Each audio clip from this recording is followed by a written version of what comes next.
ॐ नमस्ते गणपतये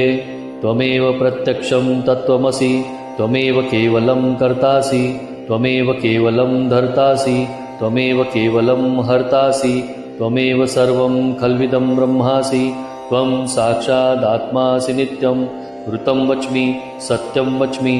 अवत्वं माम् अववक्तारम् अवश्रोतारम् अवदातारम् अवधातारम् अवानुचानमवशिष्यम्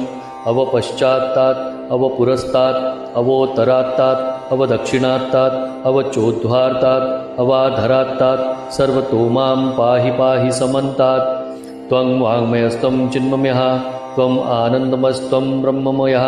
त्वं सच्चिदानन्दाद्वितीयोऽसि त्वं प्रत्यक्षं ब्रह्मासि त्वं ज्ञानमयो विज्ञानमयोऽसि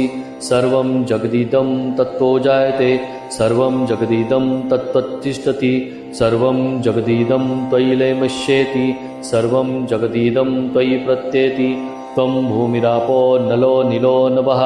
त्वं चत्वारि वाक्पदानि त्वं गुणत्रयातीताः त्वं वस्तात्रयातीताः त्वं देहत्रयातीताः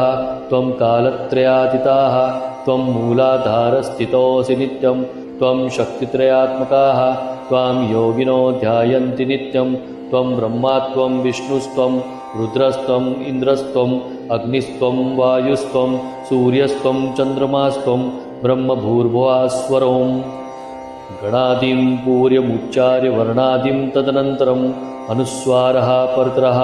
अर्धेन्दुलसितं तारेण रुद्धम् एतत्त्वमनसरूपं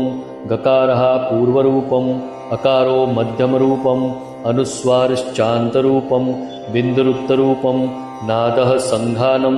सहिता सन्धिः सैषा गणेशविद्या गणकऋषिः निच्रुद्गायत्रीछन्दः गणपतिर्देवता ॐ गं गणपतये नमः।